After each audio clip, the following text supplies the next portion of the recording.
Siamo sempre nell'azienda agricola di Guidi Mario e stiamo osservando un'altra bellissima varietà che fa parte della scuderia dei produttori sementi polesani, una varietà anche questa molto innovativa e tra l'altro molto produttiva. La varietà si chiama Fructis, è della Limagrain e anche in questa varietà molto probabilmente l'azienda agricola ha fatto lo stesso trattamento che abbiamo fatto sulla Marcord. Uguale, stessa cosa, è la Tussera, poco prima l'emissione della foglia bandiera e successivamente il proteoconazolo in fioritura.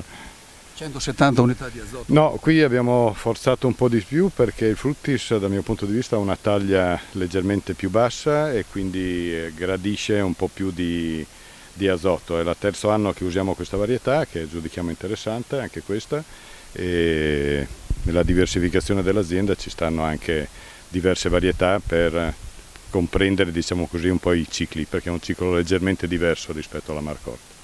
Io concordo con la tesi di Mario Guidi di aver dato un po' più di azoto e concordo anche, questa è una varietà che piace tantissimo al sottoscritto e quindi è inserita nella mia scuderia, anche perché, come ha detto appunto Mario Guidi, è una varietà medio-bassa e a me le varietà medio-basse piacciono molto. Adesso io vorrei chiedere a Damiano Vondoglio della Limagrain, vorrei chiedere alcune caratteristiche tecniche del prodotto, del bellissimo prodotto.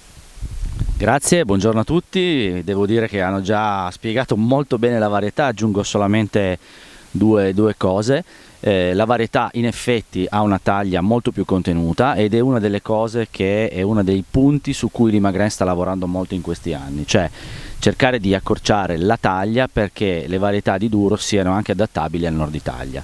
Spesso si prendono varietà tendenzialmente centro-sud dove il mercato è più di 1 milione di ettari e poi si cercano di adattare al nord. In questo caso abbiamo cercato una varietà invece e specificatamente durante la ricerca di taglia più bassa, anche con un ciclo un po' più precoce rispetto a quello che è lo standard di coltivazione del nord.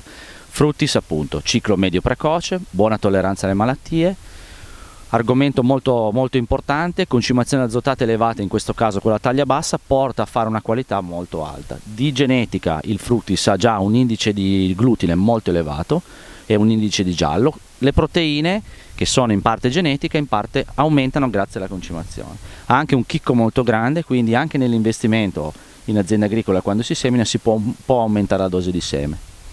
Direi che è una varietà che si sta sviluppando molto, è nella scuderia di Arnaldo Bovolenta e devo dire che al nord Italia si sta comportando veramente bene.